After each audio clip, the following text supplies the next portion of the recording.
go. Hello, everybody. Welcome to Nintendo Expansion Pass. I'm your host and enlightened excited Eddie V. Joining me once again is Bossman himself, the one, the only, Mr. Corey Dirrig. Hello, we're back. Talking things.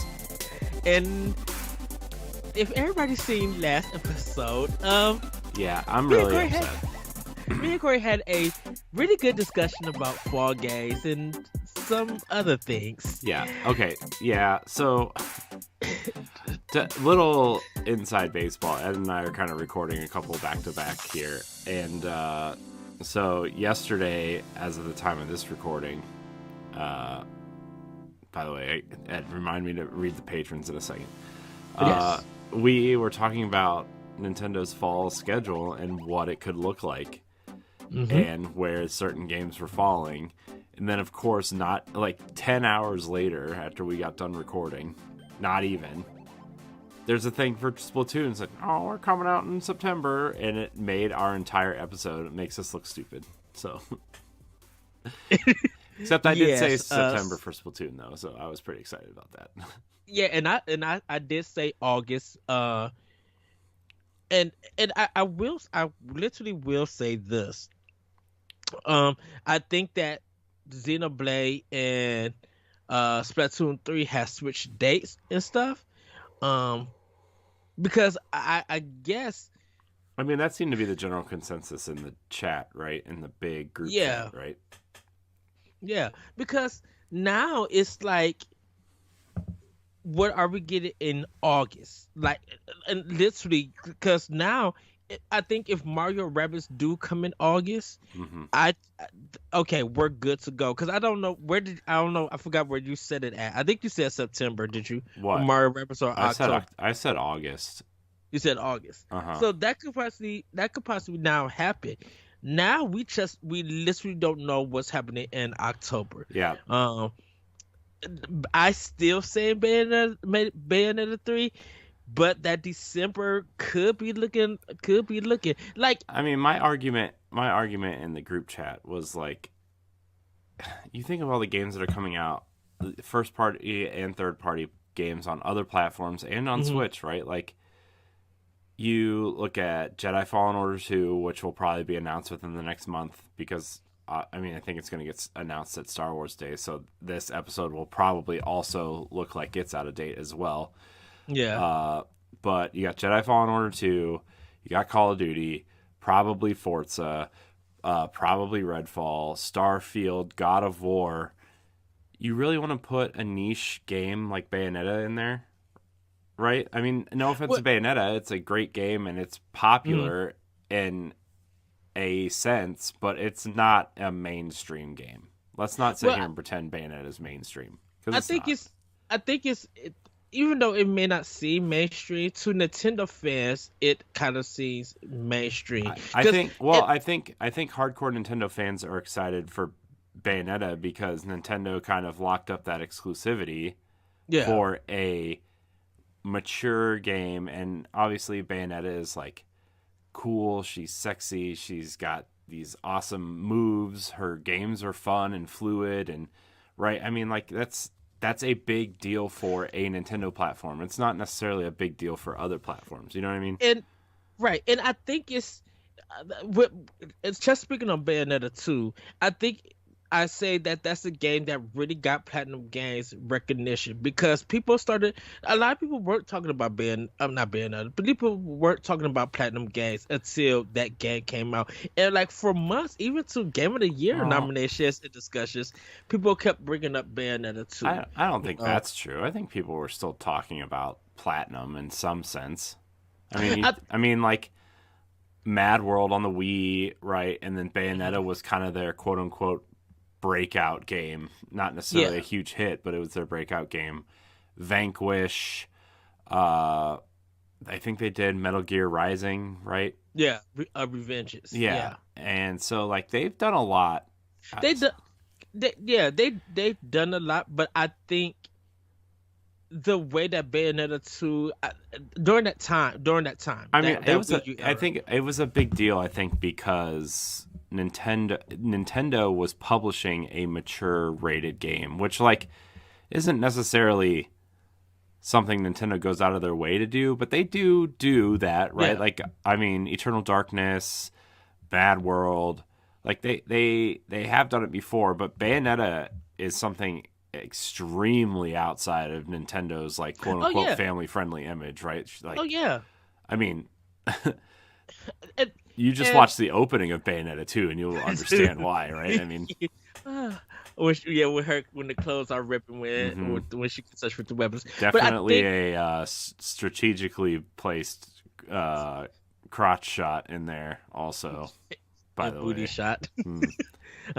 But I think it was just like, of course you see platinum design and approach to combat all over that game, and it kind of just felt like when Nintendo um some developers for Nintendo, the overlookers, I kind of feel like they went in, took a look at some things and offered some suggestions or something to make it a higher quality that it was, because it once again it was a game that it got announced at when the Wii U was kind of announced or something, or a year later or something like that, and then it went into the black, and it was really unexpected when the game came out. Like, even just playing the demo, people were just like, oh, because remember, it was kind of like almost that Wind Waker kind of thing, that it got so much hate because it was a Wii U exclusive. Yeah, And but then that was the thing though. I think nobody understood that like it was a Wii U exclusive because yeah, even though the IP is owned and managed by Sega, right? mhm, Sega wasn't putting up the money for it because if you remember at the time, this was before Sega owned Atlas, and they were really struggling. Sega was mhm, struggling, and yeah, so Nintendo kind of came in and said, "Hey, there's this IP. A few people like really love it. We need to sell consoles. We're hoping to grab this audience. Let us do something with it.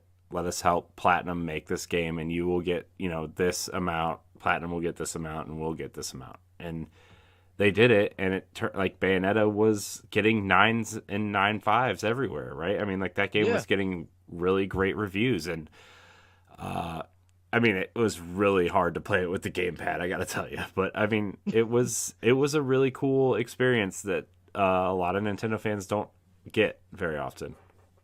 Yeah, it's just, I think and we're gonna get into the Platinum Games and other Yeah, discussions. that's the I topic think today is Platinum Games, by the way.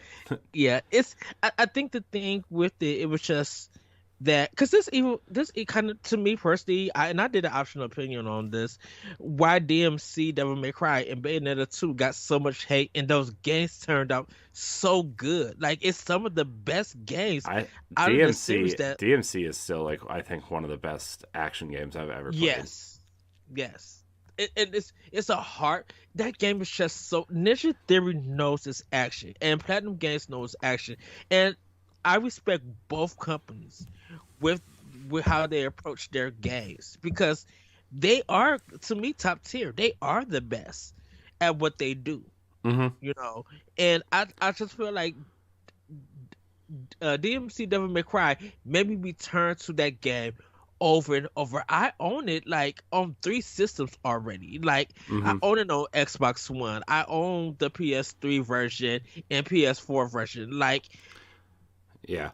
It's so good, and it's just like, man, y'all got mad because of the art design and the direction they was going for DMC Devil May Cry, and with Yeah. Bayonetta 2 you got mad because That it was a Nintendo exclusive. that game got a lot of But revisionist history too. That DMC, right? I mean, yeah, nobody liked it when it came out, and now people are like, "Oh, that game's like the best one. I wish they would go back." And it's like, well, you whined because you didn't make a sequel to what, 4, I guess, and then yeah, so they went back to the original series, and now you're like, well, I wish they would have kept it. I'm like, because that sequel, they totally set it up for a sequel.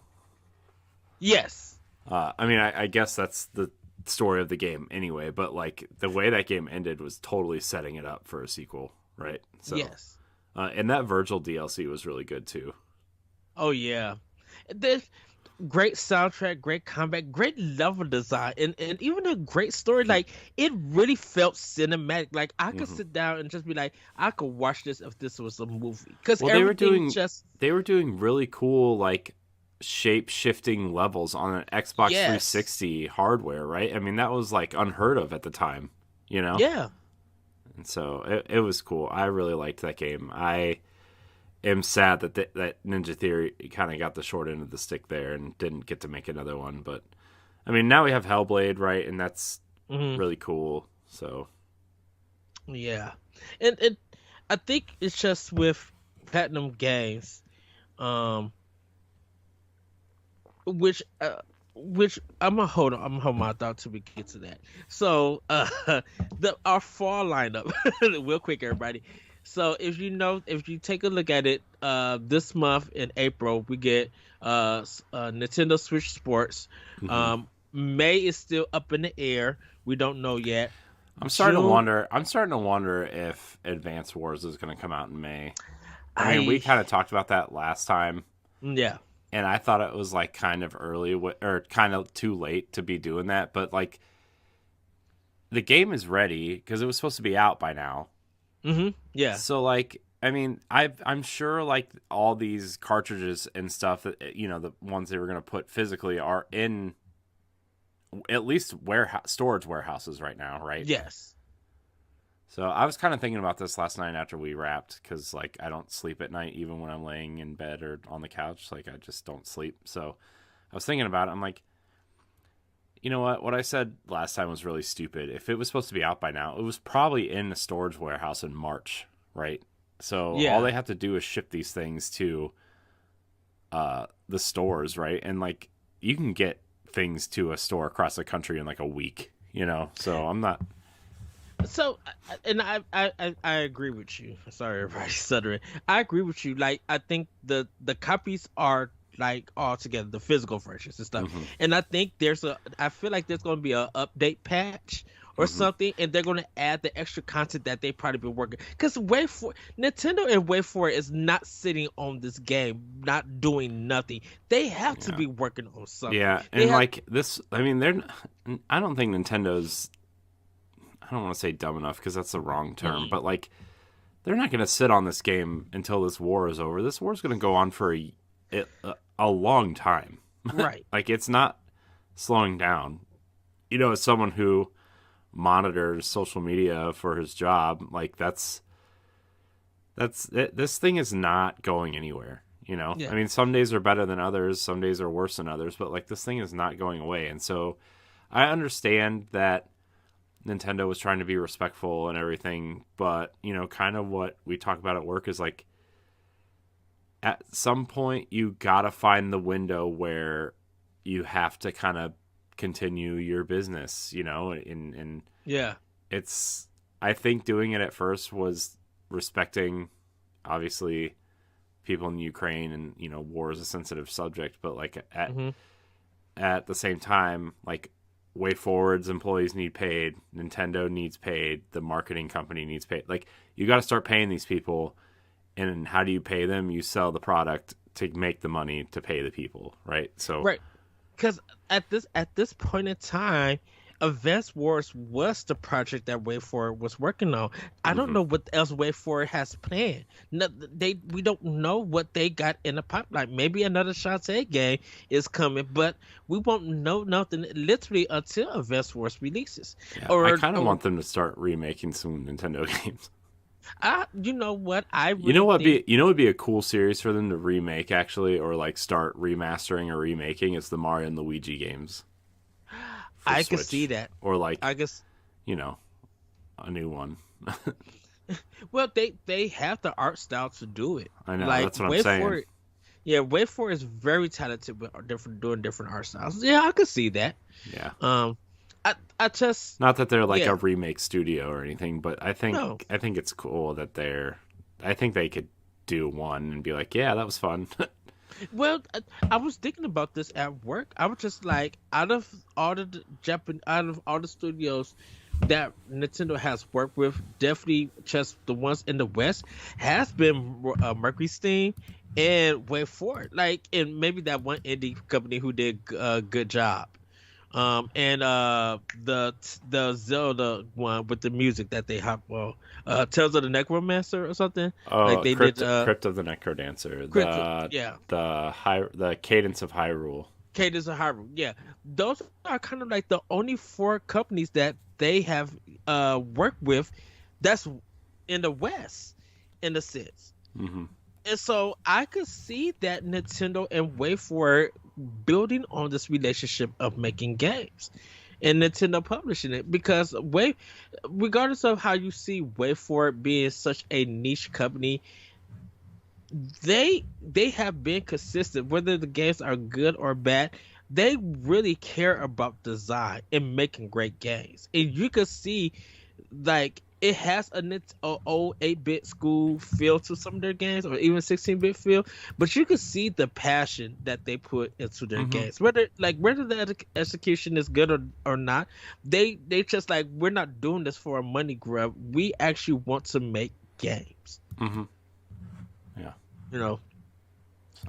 So Ed, before we get into our topic, I'm going to read our Patreon producers real quick, just because I don't want to forget. Because I kind of already forgot, and I only clicked on Patreon because I had a notification. And then I remembered. So I want to thank everybody who supports us on Patreon. If you want to support us, Nintendo Power Block, Boss Rush Podcast, any of our shows on Patreon, you can go to patreon.com/Boss Rush Network. For $1, you get the Boss Rush Podcast and Nintendo Power Block Expansion Pass early, 1 week early. And you get After Dark and Standard Definition 2 weeks early. But if you want to support us at the producer tier, the $5 producer tier, you get your name shouted out on this here program and various others here on the Boss Rush Network. So we're going to call out our producer tier supporters: Quentin Jackson, Rebecca Jewell, Adrielle Munger, and my wife, Sana Dirrig. So, Thank you. Yeah, I want to thank our producer tier. I want to thank all of our patrons. Actually, you guys do a lot for us, and we couldn't do the show without you, and we really appreciate it. If you are listening on free feeds, thank you for supporting us that way. Remember, all of our content is free. Patrons just get it a little early and a couple special perks. So yes. If you listen on iTunes and Spotify, please leave us a 5-star review. That'd be really great. Thanks. Yes. So, June we have Mario Strikers and Fire Emblem 3 Hopes. July is Xenoblade. August is up in the air. Splatoon 3 is in September. October is up in the air. Pokemon, we're assuming in November. It's always November. It's always November. I know. It's Pokemon. It's always the week before Black Friday. It's Pokemon, dude. It's November. I just want to make sure that it gets, because Nintendo, we was talking about this in the chat. Nintendo is dropping announcements out of nowhere. How in the heck did you do Xenoblade Chronicles 3, announce a date change, a special edition, and then 2 days later, you do a Splatoon announcement? Like, this is insane. And I think there's Joy-Cons now. Are there? With those, I think so. Someone said. Oh, no, you can't tell me that. But I haven't seen anything. Wait, no, you can't tell me that. No, don't do that to me. Because I feel like Nintendo would do some Joy-Cons for this. Because I think they did the special edition controller, which we both have. It's the best controller. Yes. So, because I think they're going to do for Splatoon, they may do a Joy-Con with the yellow and purple. Because I think that is the theme color of Splatoon 3. And everything. Yeah. You're talking about Joy-Cons for Splatoon. Yeah. Oh, I thought you were talking about Xenoblade. I was like, oh, dude, I'm like the only person in Boss Rush that doesn't care about Splatoon. I've tried. I just can't. It's fine. It's a fun game. I think it's great, but like, yeah. I think I'm excited, because I got 1 and I got 2. I'm excited for 3, because I think it's a great fun series. I'm like, it's a good, time waster and everything, and playing with around the world, playing with different people around the world. It's just a fun laid back game.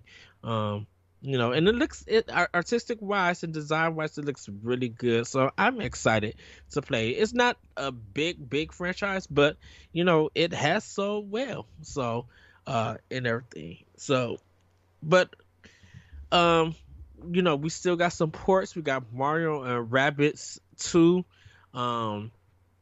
Who knows what else that we got coming? Like indie games, other third party ports, or maybe some new third-party games. Yeah, I mean, we talked about this last episode. Yeah. I don't think we need to rehash this again. No, it was just, it's exciting to see now. We'll revisit this topic the next time tomorrow when Nintendo decides to say, "Hey,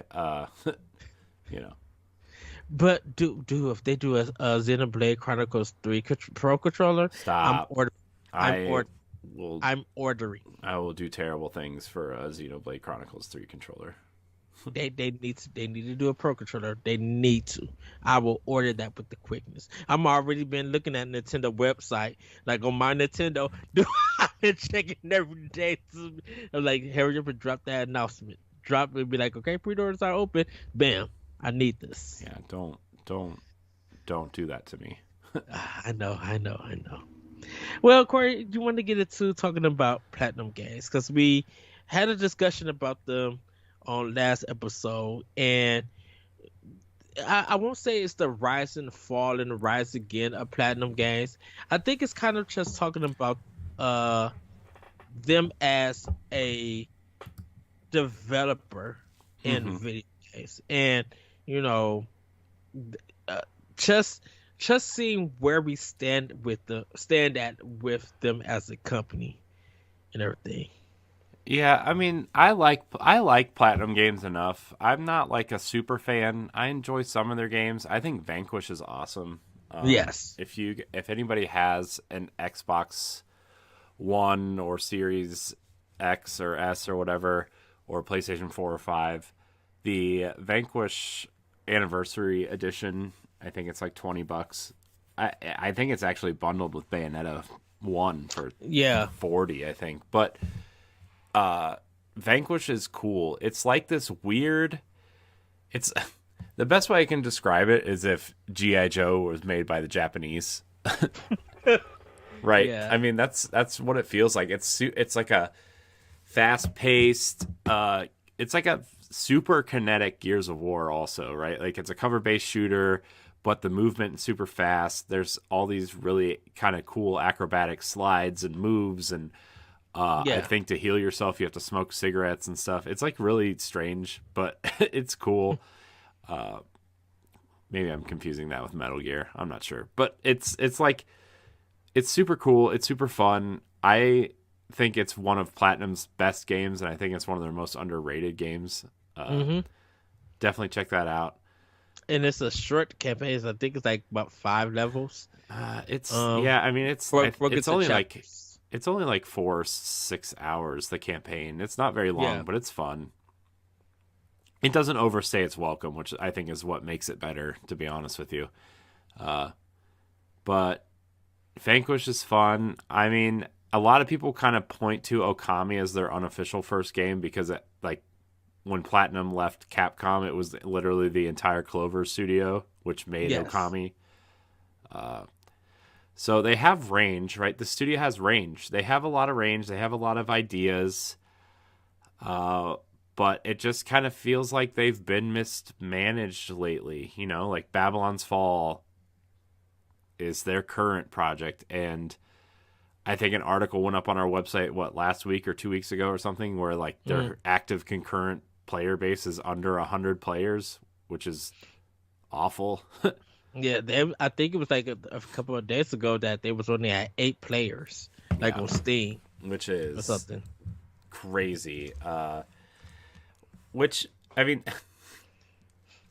good on them for trying something new, but jeez, dude, like every time they have a hit, they have like one or two misses, right?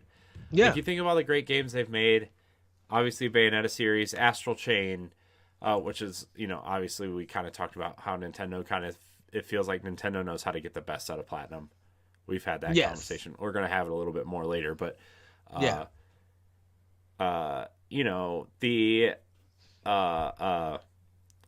Vanquish and what else what So sorry, my nose is like, I'm getting ready to sneeze and I'm trying to like so like Metal Gear Rise and Revengeance, like when they kind of so we mentioned Sega, and with Sega, sorry, I didn't mean to interrupt you, but Nier Automata, it was like their surprise hit too, right? Yes. And so like they have all these great games. Sorry, I didn't mean to interrupt you or cut you off. Oh no. But like you think about those games, but then for every one of those you have like a Ninja Turtles, a Transformers, an Korra, the Last Airbender thing, right? Legend of Korra. Yes. You have Babylon's Fall. You have that iPhone game that was like part of Apple Arcade, so they didn't really sell that game. You have Scalebound, which was canceled, right? Like you have those things, and you really start looking at their portfolio. I mean, even Star Fox Zero, right? Like something that I totally forgot existed until like I was kind of doing some research before the show about games they were making. I was like, oh yeah, I forgot Star Fox Zero was Platinum, and like that game wasn't terrible. I think that game's better than people say it is, but it's still not a great game, right? And like you start adding up all these misses, and you're like, well, maybe Bayonetta isn't a shining star of the industry. They just like they'll hit and they'll miss, they'll hit and they'll miss, they'll hit and they'll miss, and it's like they're not consistent. They seem really mismanaged, and they're out there essentially begging to be purchased, right? Like, yes, we kind of talked about this a little bit last week as well. Hideki Kamiya is out there saying, "Hey, Microsoft, let's talk, let's do something together." Their new president is like, "Yeah, we're really open to being acquired," and then Kamiya gets back out there and is like talking about how strange it is that Japanese companies don't like the idea of being purchased by Western companies because it's such an old school way of thinking. And it's like, well, they're clearly poking the Microsoft bear, right? And being like, hey, please buy us. So, and this is, I think, where I feel like it's greed and not really saving, because you wasn't talking about being acquired until Activision got all that money for Microsoft to buy them, and now y'all want to start talking because I mean, really Activision. They're not owned by Activision.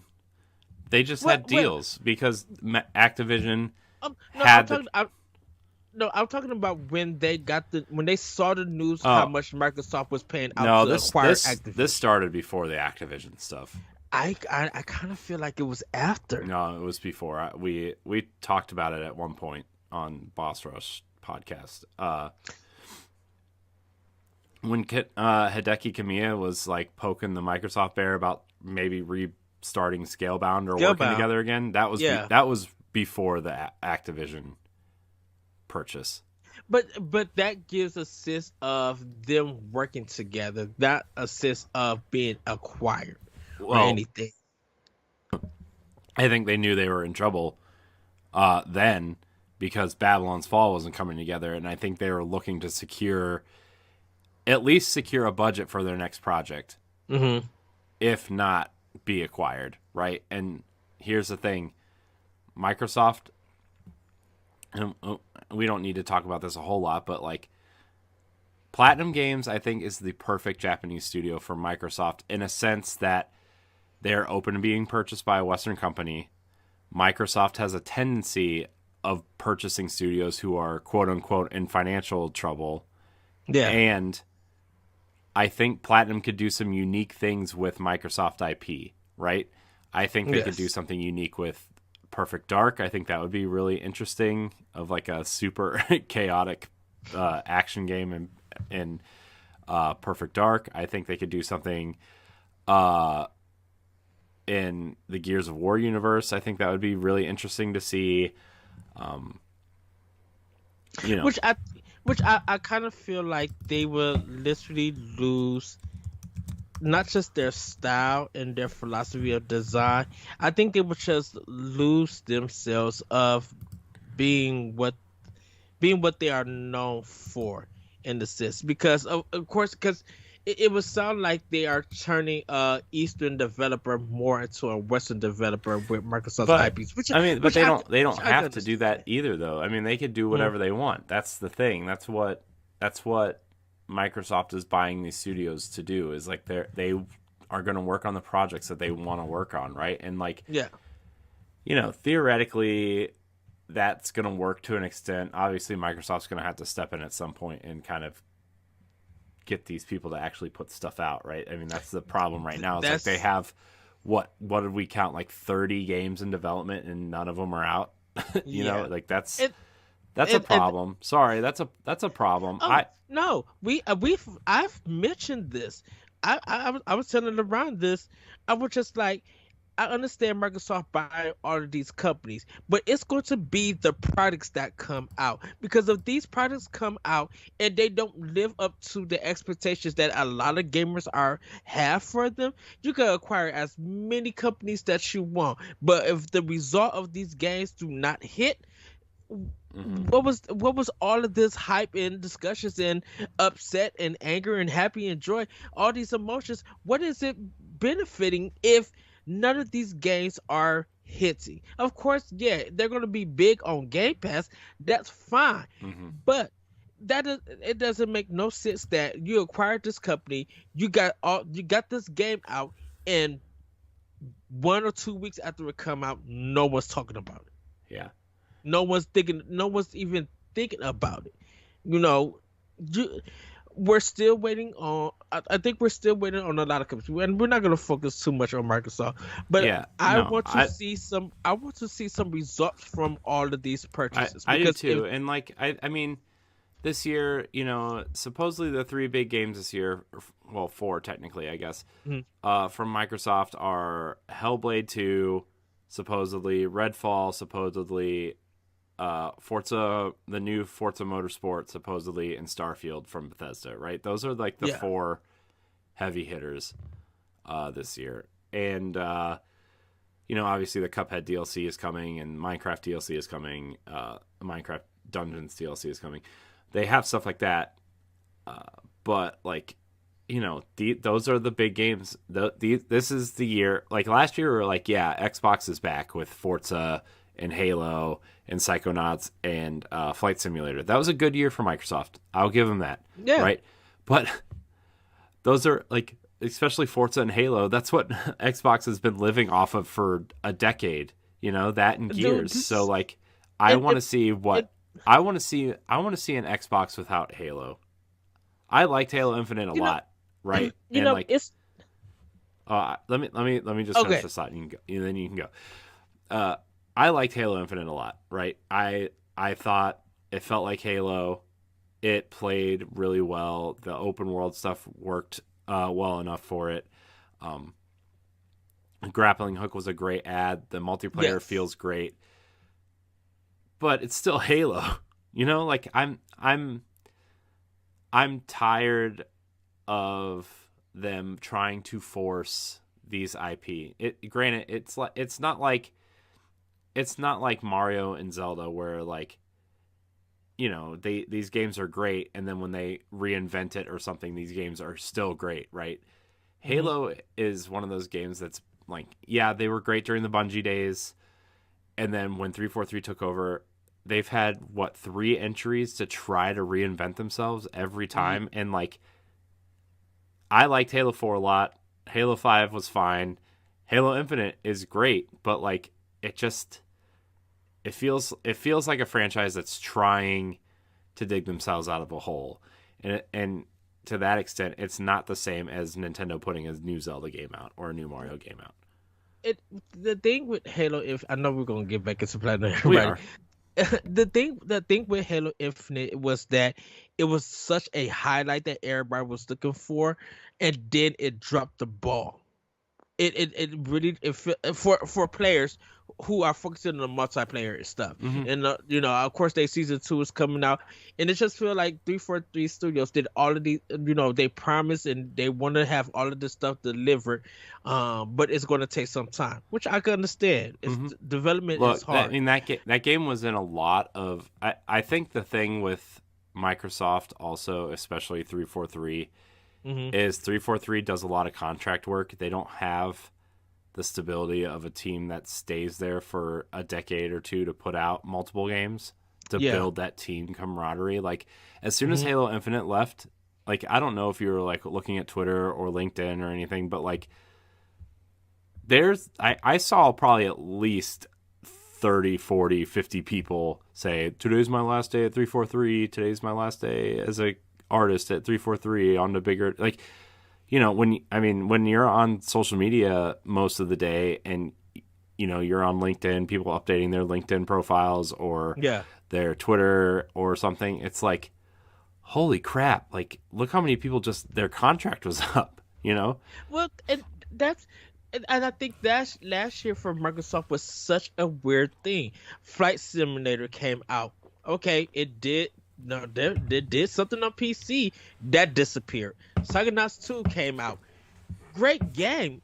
Thoroughly enjoyed it. Glad that it got a lot of Game of the Year nominations. That game disappeared. Forza Horizon 5 came out, I think 2 weeks after it came out. That disappeared. Halo Infinite. People are still talking about Forza. They're putting content out pretty regularly. Well, it really But just feels like to that, and this. sorry, Oh, go ahead. to your point, it's still Forza though. Like it's still Yeah. Forza. Like it's Forza's in like the opposite position of Halo, where like Uh-huh. it comes out every other year like clockwork, Forza Horizon, but Yeah. there's nothing to iterate because it's already so good. So when you play it, it feels like you're playing the same game 2 years later, right? But And I guess it's more for me. It's just like it feels forgotten after it gets released, like but maybe I two or three think weeks. that's just Xbox right now. Every time they release a great game, people are talking about it for like a week, 2 weeks. Halo's Hmm. multiplayer, they're talking about it for like a month until like after Christmas.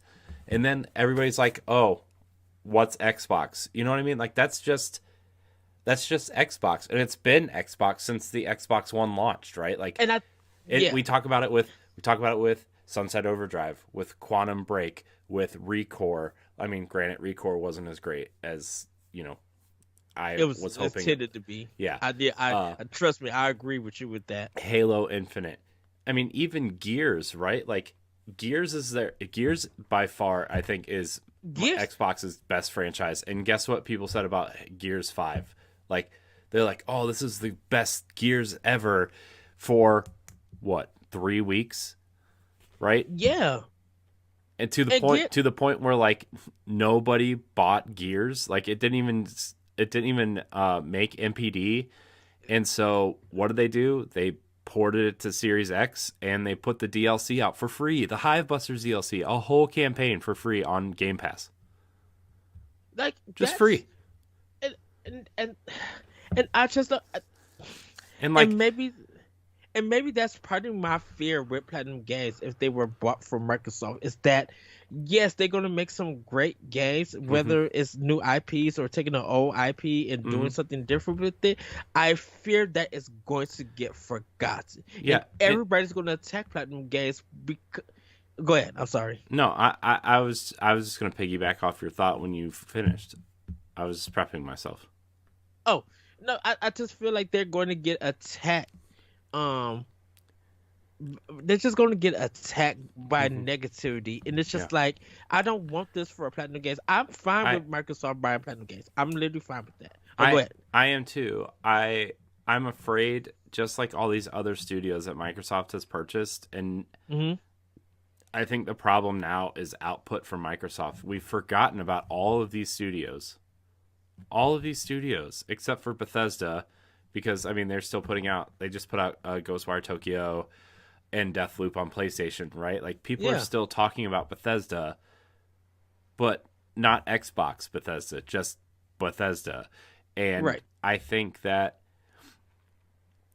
everything that Microsoft is doing right with Game Pass and cloud streaming and preserving their old games and backwards compatibility, as much as they're doing everything right, they're like the company that out of all three of these shouldn't be doing that in a sense. You know what I mean? Like, I love Xbox. I do. It's my, if I'm not playing my Switch, it's what I'm playing. I'm playing my Xbox. But like, they don't have the history that Nintendo does. They don't have the history that PlayStation does. And I think that's kind of circling back around to Platinum in a sense that if Microsoft bought them, I feel like it would be great. It would be great on paper, right? We have another Japanese studio. We have a big Japanese studio. You like Bayonetta, you like Astral Chain, you like Vanquish. We have a cool studio now that can do things like that. You literally have two of the best stylist, mostly action stylized combat. Ninja Theory and Platinum Games under one roof. Yeah. That's bunkers. That's crazy, but that is kind of the best. Yeah, you know. But to that extent is like, and just to get back to Platinum, I really want to talk about Platinum because yes. It's been 42 minutes and I think we've touched on them for like 5. But like Platinum, I feel like when they announce that, they get a lot of cheers, and then 3 or 6 months later, unless they had a project to announce that was coming out within the time that Microsoft purchased them, but to the end of whenever, like, okay, say Platinum's working on a project, Microsoft is secretly funding it. Microsoft announces that Microsoft purchases Platinum, and they show a trailer for this game, and they say it's out in 6 months, right? That would be the best case scenario for Platinum. But the way Microsoft has been operating, Platinum is working on Babylon's Fall for Square. If Microsoft purchased Platinum right now, the initial announcement would be exciting, and then Platinum would just get lost with every other studio because there's no output. And that's why I think if Platinum was to be purchased by anybody, it should be Nintendo.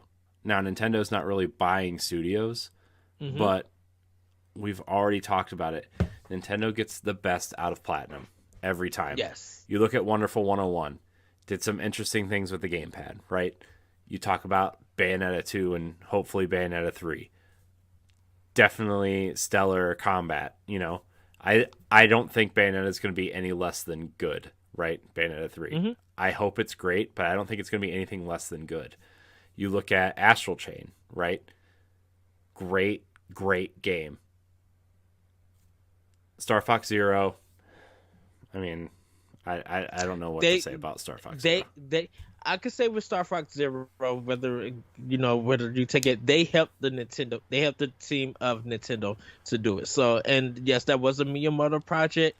And I to me personally, I feel like that was something really new for Platinum because they'd never done anything like that. So whether how you people see it, if it was good or bad, it was something definitely new for Platinum, and it really showed that Nintendo at least was able to rely on Platinum. Because I would have went with Bandai Namco, but I think Bandai Namco was doing Smash for Nintendo at that time, so they really couldn't go with them. And plus, Bandai Namco had all their other games that they had to. Well, I mean, address. Bandai Namco is deep in like Dark Souls and Elden Ring right now, obviously too. So I mean, I do think though, like, you know, it'd be really cool actually to see Platinum do. Not that this has anything to do with what we're talking about right now, but would be like a stylized action Fire Emblem game.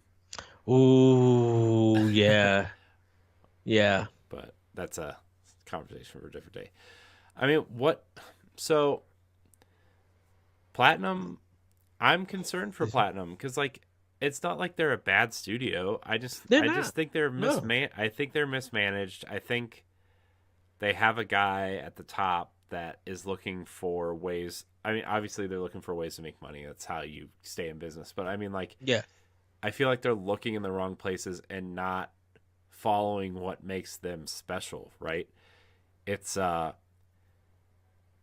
their stylized action games are what makes them special. And I feel like they're in a tough space because that genre is so niche, you know, It is. to the point where, like, yeah, you got to break outside of that mold at some point to try to make some money.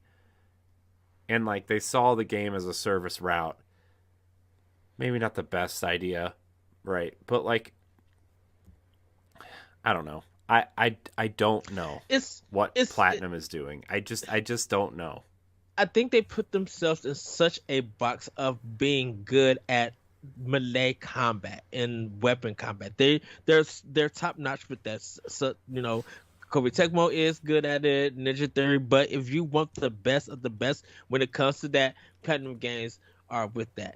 Try to break outside of that though is what they struggle with. I think this was the weird thing that I kind of had with um kind of like with Epic, with Cliff Blazinski and stuff. But just like yes, you know guns, you know third person action, but what can you do with Epic to break out of that mode? Because if you're only known for this, it's going to get tiresome, and you're not going to be able to elevate yourself as a game designer and developer. Now, I'm not knocking Cliff Blazinski or anything. Not I trying to mean, knock he's him. like I wouldn't be knocking him either. He's one of the greatest game designers of like the 90s and early 2000s, right? Yeah, and it's just like, okay, I mean, out he of gears. created one of the most popular games of all time right now. He just didn't stay to see it through, right? Fortnite. That was his baby. That was his idea, you know? Mhm. And it's just it's just amazing to see. And I think with Nintendo, with at least with Nintendo with Platinum, they could give them the opportunity to be like, okay, we want you guys to try something else. We know that you guys are good for action games, and yeah, we'll pay money for that. But you know what? Let's see you guys do a platforming game. Let's see you take Kid Icarus and do something very different with it. I mean, they could And we even will, apply Kid Icarus to their stylized action formula. That'd be yeah, awesome. yeah, That'd be and awesome. Fighting, it would almost be like almost like a kid-friendly God of War, right? Like you could totally do that, right? You could yeah, go in with uh fighting mythological creatures and monsters and like it would literally be Breath of the Wild meets God of War, like old school God of War, right. right? And you have people at Nintendo who could do open world. I'm not just talking about Monolith Soft, but like the people who did Kirby in the Forgotten Land. I cannot think of Hal How? Laboratories. They never did any. I mean, even though it's not an open world game or anything, they have great level design in that game, and they could if they wanted to connect it and make it open world. Hal Laboratories could do that. They have people at Nintendo who could help. You know what, Platinum? You guys focus on the action, get the stuff right. We can help you guys to make dungeons. We can help you guys make side quests and do all of that. We could co-develop this game, and it may be one of the best Kid Icarus games ever. Like if you're talking about a Kid Icarus open world action game, Platinum would be the one to go with it with Nintendo, Mm-hmm. and at least it will give them the idea that we still have our traditional combat, but we're also getting to more RPG or more adventure. And so we're opening our doors to be able to develop outside the genre that we're known for. And Nintendo would be like, okay, if we needed to delay this, we would. We're doing it for quality reasons. We're not doing it because we're looking for sales or anything, which they probably are, but they will do all the marketing. We want to make sure that if you guys are going to get into this new genre, we want to make sure that you guys learn from the best and you bring out the best. And Kid Icarus would be, dude. I would be like, okay, a Kid Icarus by Platinum, in open world, got that like you said, God of War style. Oh heck yeah! Yeah, I mean, Give I it. think that would be the perfect genre for Kid Icarus right now, right? Mm-hmm. I mean, it's stylized action, but not too crazy.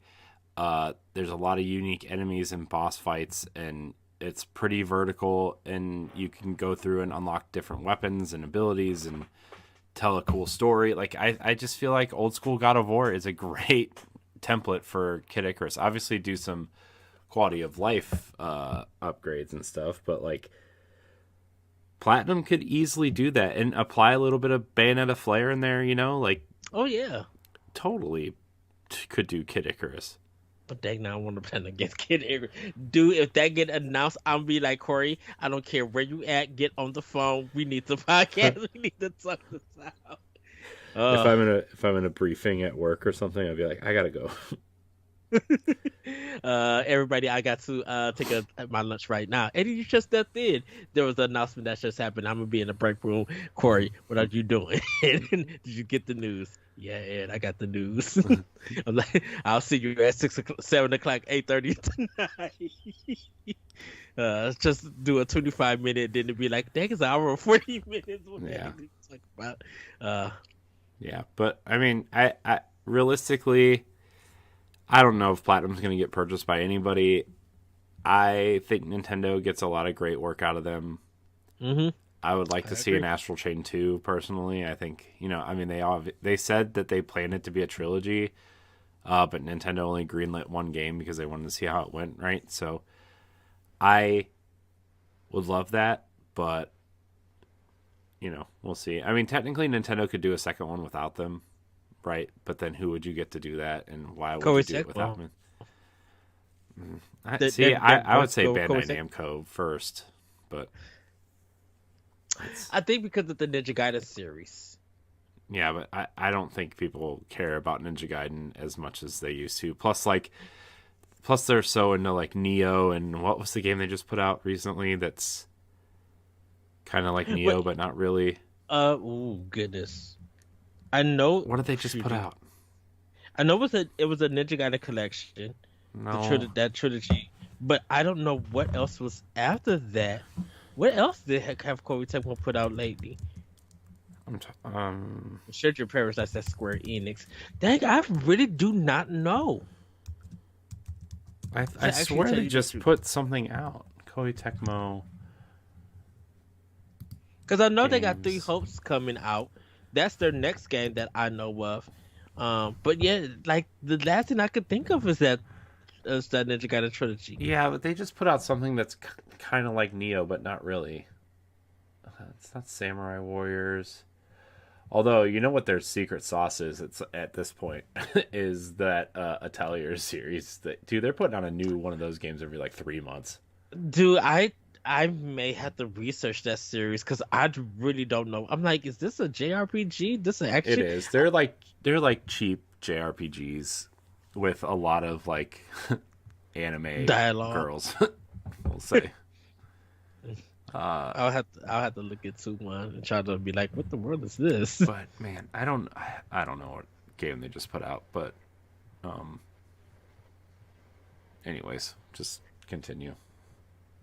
Yeah. So I think with Platinum Games, I think I can't say we probably both agree that we want the best for Platinum. Yeah, of course we do. Like it's not, you never want anybody to fail. Oh yeah, but I think I don't want them to close their doors. I guess is what I'm trying to say. Because I know I'm tired of going to Microsoft and Ninja Theory, but when Microsoft purchased Ninja Theory, that was that was a mind blown thing, because you would think that with all the grades that Ninja Theory put out, they just didn't get the sale numbers and everything. And as great as Hellblade was, I think for their first game that they developed and produced and everything, they may have not still got that money back. So teaming up with Hellblade was pretty successful. I think Hellblade was pretty much their most successful venture. Mentioned, yeah. Hold on. Because and and I think Microsoft, to me personally, I think when they were not teamed up, when they were bought from Microsoft, it was mostly a surprise and a shock for me. But when for me personally, I took time to think about it. I'm like, that makes perfect sense, and I'm not mad that Ninja Theory was bought by Microsoft. I'm sad that Nintendo didn't get to work with Ninja Theory, Yeah. but I was just like, I could see them doing good things, and I thought it was a strong. I think that it's still to this day. I think it's their best acquisition Mm-hmm. from Microsoft. It looks like Hellblade has sold about 3 million copies. 3 million. Okay, so that's really good. And definitely, it's hard to tell because when it came to Game Pass, when Microsoft bought them, they like doubled their player count. So it's really hard to tell. It seems somewhere between 3 and 4 million units. Okay, which is a lot, right? I mean, yeah. DMC only sold what initially like 800,000 units, right? And That's then crazy. Enslaved didn't hit 1 million. I think the last game that hit 1 million for them was Heavenly Sword, ironically. Yeah, and that was a Sony game. Yeah, well, great game by the way. Oh man, I wish they would have made a sequel to that game. That game was cool, except there was no jump button, which really upset me. No jump button, and you had to not touch the controller to block. Yeah, because it used the 6th axis to block, but like you had to hold the controller straight, so everybody just put it down to block. Yeah. But I think I guess. Sorry, they did the Star Wars Disney Infinity stuff too. Which okay. I totally forgot that they did the Star Wars Disney Infinity. Which is weird. I didn't know that at one time, or I may have forgot. I mean, everybody forgot about Disney Infinity except for me. Let's be honest. I have all the figures staring right at me on the wall in front of me. So. Well, you know what? I thought that whoever made the first one did the second and third game. Well, they did. I'm just saying that Ninja Theory did the Star Wars stuff. There's still Marvel and other stuff coming out at that time. Okay. Well, I will say for Platinum Games, and I think we're probably gonna wrap up for this one. Yeah. I think with Platinum Games is that they are they're talented, they're great. I know right now they got 2 buildings, and I think they said that second building is for live service, which I think that's going to end up getting changed and stuff. And I'm not sure what their future hold and everything. Because I honestly, after Bayonetta 3, what happens? Where do they go? Yeah. Sorry, I heard a really loud noise. I don't really know what it was. Oh no. Yeah. That's scary. I don't know what it was. Oh no. Huh. Yeah. So, yeah, like what? Yeah, because once Bayonetta 3 releases, I know Project GG, whatever that may be, but like, does Babylon Fall get revamped? I don't think so. Yeah. I think that game is going to get Godfall. The thing is like Babylon's Fall said that they said that Babylon's Fall is good through season 3, and I'm like, what? Yeah, I know a lot of people just like, if it comes to PlayStation Plus, like the free download for the month and stuff, I think they'll see a bigger count. But other than that, yeah, I really don't know what Platinum's going to do. And if they, to me, and this may be a Nintendo thing, if Nintendo doesn't do business with them, they're in serious trouble. Now they could do stuff with Square Enix, which is fine. And but I really don't want Square Enix to buy Platinum neither. Yeah, I mean, I don't think they will at this point. I think Square Enix is trying to downsize personally, but it's my opinion. My opinion. So, which is weird. They're trying to downsize, but put out like about 9, 10 projects of games. You be like, dang, Square Enix, what y'all mugs doing? Right. So now, if they sell Crystal Dynamics like you think they will, ooh, that would be.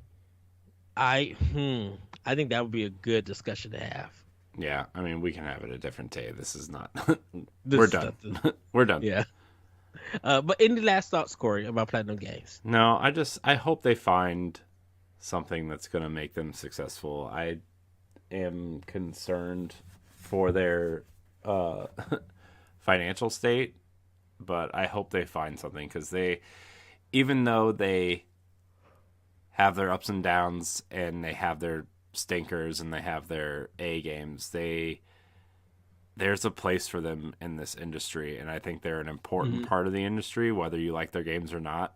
Having that niche kind of filled is important, and I just hope that they find it. Yes. Well, with that, everybody, Corey, where can we find you? You can find me at I am Corey HD on Twitter and Instagram. You can find me hosting the Boss Rush podcast. You can find me on Nintendo Power Block, and you can find me on Standard Definition. Yay. You guys can find me on Twitter at ThatVirtualCode and on Instagram at ThatVirtualCode. You can find me hosting Nintendo Power Block. Sometimes I do some 1v1s. And if you guys want to check out more Expansion Pass, join us on Patreon. You can join us for $1 or become a producer at $5 and get the show a week early. We would love to hear what you guys think. We would love to have some of your topics too if you are a Patreon producer, and more. I'm very excited to see what the future holds for Platinum. I'm excited actually to see what the rest of 2022 is going to bring. Because, man, I think we got a lot of great games coming this year. Definitely for Nintendo. We got, oh goodness, Nintendo. If you surprise us with anything within the next 2 months, I'm going to yell. But also podcast more on Expansion Pass and everything. And yes, you guys could check out Nintendo Power Block live on Mondays at 7:30/8:30. And if you miss it, our live recording on Twitch, you can check us out on Boss Rush Network and on YouTube on Wednesdays. And check us out at Anchor FM and other podcast apps that you subscribe to and listen to us at. Join us on Discord. We would love to hear what you guys also think about what you think about Platinum. Where do their future hold and everything? We would love to hear you guys discuss and chat it up with us about that. But then, everybody, have a great week, have a great weekend, and we'll see you next time on Nintendo Expansion Pass. Bye, everybody. Goodbye.